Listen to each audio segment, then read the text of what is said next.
I need you to listen to me very carefully because this message is not random and this moment is not accidental. If you are here, if you press play, it is because something in your spirit is already awake.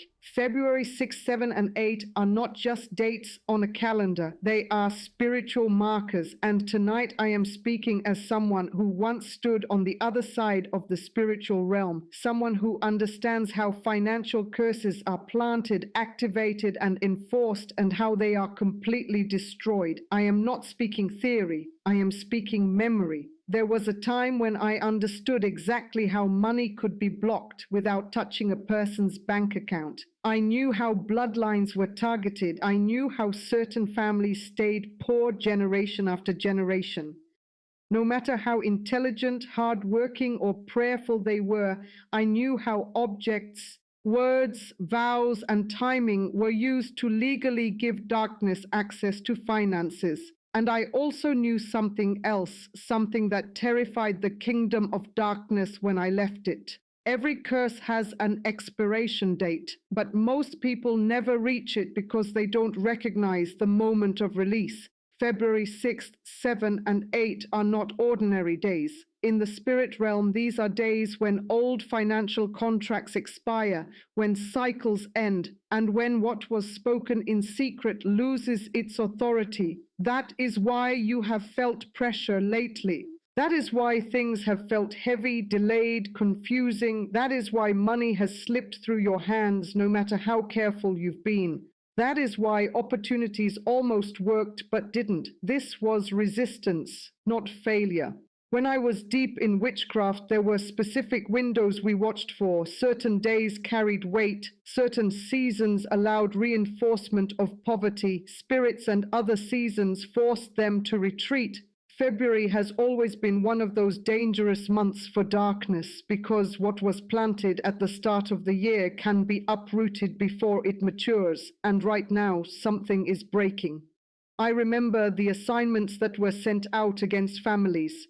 I remember how poverty spirits were attached to surnames, not individuals. That is why some of you watching can trace lack back to grandparents, great-grandparents, entire bloodlines that struggled, know how hard they tried. That was not coincidence. That was design. But hear me clearly, design can be dismantled. Many of you were marked early in life, not because you were weak, but because you were dangerous. You carried the potential to break cycles, and that made you a target. So finances were attacked first because if you can keep someone tired, stressed, embarrassed, and surviving, they never rise into purpose. That was the strategy. But February 6th, 7, and 7 are days when the strategy fails. These are days of exposure, and darkness hates exposure. I am speaking to people who have prayed and still struggled, people who tithed and still lacked, people who fasted, believed, trusted, and wondered quietly why nothing shifted. You were not ignored. You were delayed by resistance that is now losing its legal right.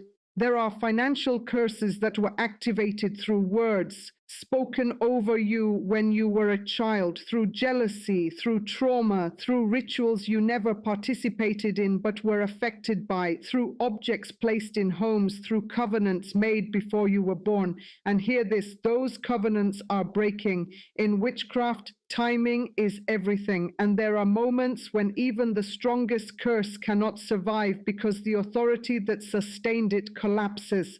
That is what is happening now. The spiritual climate is changing, and what once held power is becoming illegal. That is why you may feel unsettled right now, restless, emotional, even tired without explanation. This is not weakness. This is separation. This is what it feels like when something that has been attached to you for years is losing grip. Some of you have noticed strange patterns ending, debts suddenly closing, unexpected refunds, opportunities reappearing, or even the opposite, things falling apart quickly. Do not panic. When a curse breaks, it often manifests as disruption before restoration. Darkness flees messy. I need you to understand something very important. Financial curses do not always look like poverty. Sometimes they look like constant near breakthroughs, almost success, almost stability, almost abundance. That is how people stay trapped without realizing they are bound. But this window, February 6th, 7 and 8, cuts that pattern in the spirit realm. These are days when seals are broken, when agreements expire, when watchers lose jurisdiction, when what was hidden is exposed by light. That is why this message is reaching you now and not later. You are meant to hear this before these days pass. I am not telling you to fear. I am telling you to stand. Because when a curse breaks, it looks for a new host. But if you remain aligned, it cannot reattach. That is why awareness matters. That is why this message matters. There are people watching who will look back on this week and realize it marked the end of financial stagnation in their lives. Not because money magically fell from the sky, but because the invisible barrier collapsed. And when the barrier collapses, flow returns. I am going to expose the exact ways financial curses were maintained after January. Why some people felt blocked right at the start of this year and what shifts during February 7 specifically that causes sudden reversals. Stay with me because what is breaking right now will not be rebuilt again. Now listen closely because this is where many people misunderstand what is happening right now. When January ended and February began, some of you expected relief immediately. You expected finances to suddenly improve, pressure to lift, doors to open. But instead, for many of you, the resistance increased. Money felt tighter, delays became louder, confusion intensified, and you quietly wondered, if something is breaking, why does it feel harder? This is where I need to tell you the truth most people never hear. When a financial curse begins to lose authority, it does not leave quietly. In witchcraft, when a legal right is about to expire, the system attempts reinforcement. That is exactly what happened at the start of this year. January was not just a new beginning. It was a confrontation. Old assignments tried to reassert control before their window closed. That is why some of you felt attacked in ways that didn't make sense. Unexpected expenses, sudden snorts, losses, strange arguments, emotional heaviness tied to money. That was not random, that was desperation. February 6th is critical because it marks a shift in spiritual jurisdiction. What was allowed to operate under extension can no longer do so. And when permission is revoked, enforcement collapses. That is why darkness pushes hardest right before it loses grip. I remember how we tracked these moments.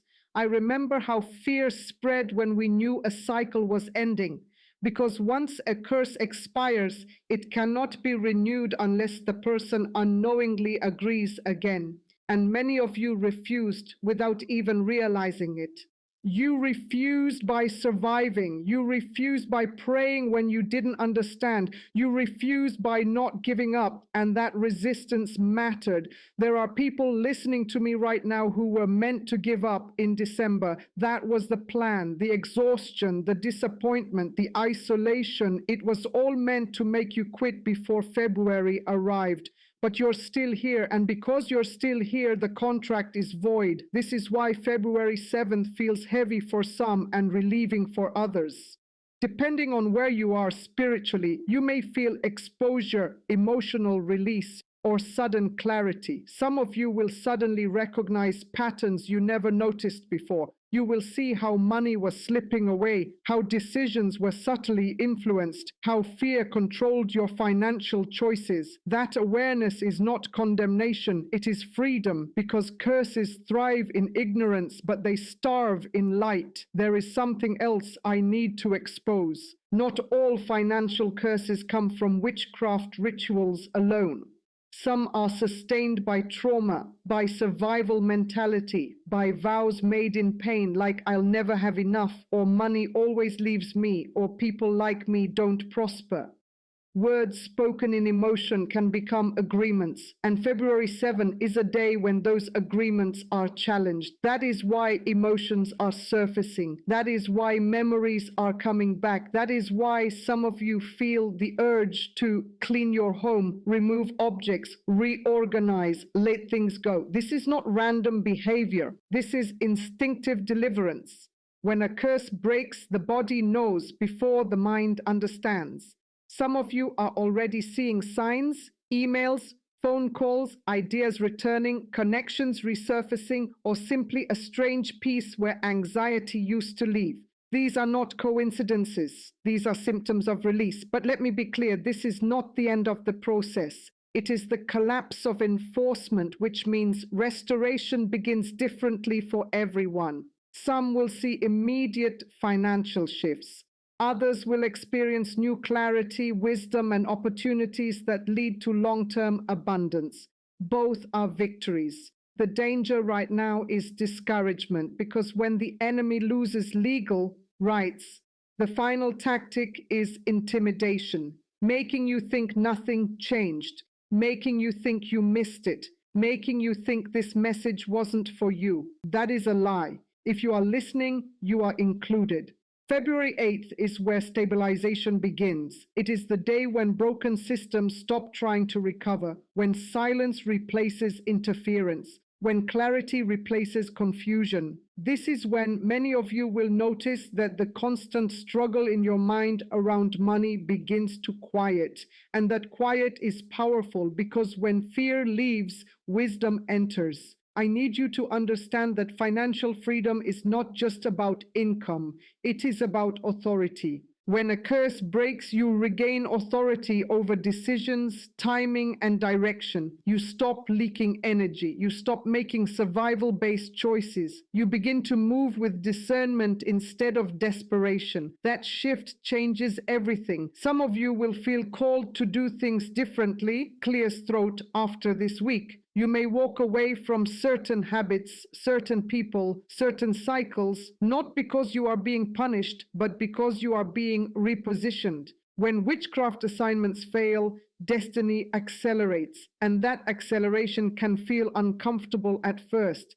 Now we arrive at what happens after February 8, and this is where everything becomes very real. Because breaking a financial curse is one thing, but learning how to live without it is another. Many people don't realize that when something has controlled you for years, its absence can feel unfamiliar, silence can feel strange, stability can feel unnatural at first, but do not misinterpret peace as emptiness. This is where many people accidentally rebuild what was destroyed. I am saying this with urgency because once the enforcement ends, the responsibility shifts not to strive, not to panic, but to remain aligned. In the spirit realm, when a curse is broken, it does not simply disappear, it loses permission, and without permission, it cannot return unless it is invited back through fear agreement or old patterns. That is why awareness matters so much right now. After February 8th, the atmosphere changes, the pressure lifts, the constant mental noise around money quiets. Some of you will notice you are thinking more clearly than you have in years. Ideas will come without panic attached. Decisions will feel calmer. This is not accidental. This is what it feels like when authority is restored to the rightful owner. And here is something most people never hear.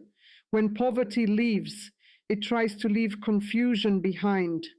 If it cannot control your finances, it will try to control your perception, making you doubt the shift, making you question whether anything truly changed.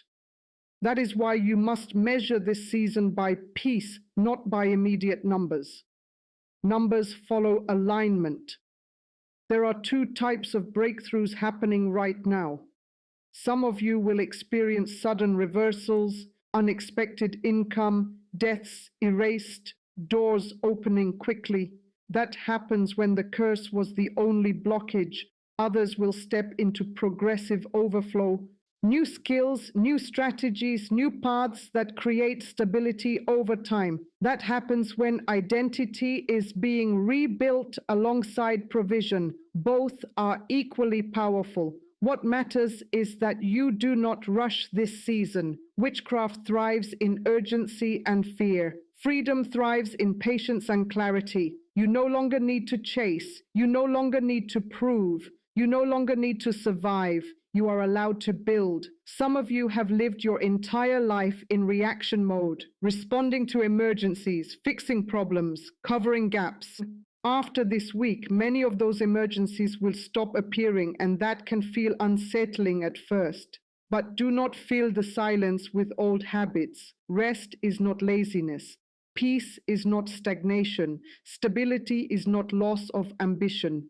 It is foundation. I want to speak directly to those who feel a strange mixture of relief and grief right now. Grief for lost years, lost opportunities, lost time. That feeling is normal. But do not let grief turn into regret. Everything you survived taught you discernment. Everything you endured sharpened your wisdom. You are stepping into abundance with depth, not naivety, and that makes you dangerous to the enemy. This is why your breakthrough had to be delayed, because if it came earlier, it would have destroyed you. You needed maturity to steward what is coming. You needed clarity to protect it. You needed healing to sustain it, and now you are ready. After February 8th, you may notice shifts in relationships. Some people will fall away naturally. Others will reappear with different energy. This is not punishment. This is alignment. Financial freedom often requires relational boundaries. Not everyone can access the next version of you. Do not explain yourself. Do not apologize for growth. Do not shrink to keep others comfortable. You are not becoming selfish. You are becoming responsible. There is also something sacred happening in homes right now. Many of you will feel led to clean, reorganize, remove things, simplify. This is not about aesthetics. This is about spiritual order. When chaos leaves, the finances order enters the environment. Honor that instinct. I need to tell you something very important as I close this message. The reason this had to be released in parts is because your spirit needed time to catch up to what was happening. Deliverance is not just a moment, it is a process of recognition. You are not cursed because you are unworthy. You are targeted because you are valuable, and what was assigned to limit you has failed. February 67 and 8 marked the end of an era you did not choose. But February 8 and beyond marks the beginning of one you will build intentionally. You do not need to fear the future. You do not need to obsess over money. You do not need to replay old narratives. Those chapters are closed. What comes next will require wisdom, patience, and trust, but it will not require survival. And that is the greatest miracle of all. If you have felt something shift during this message, hold on to that peace, protect it, build from it, because what has been broken will not be rebuilt again. This is not hype. This is not emotion. This is exposure. And exposure always leads to freedom, and freedom once claimed never asks permission today.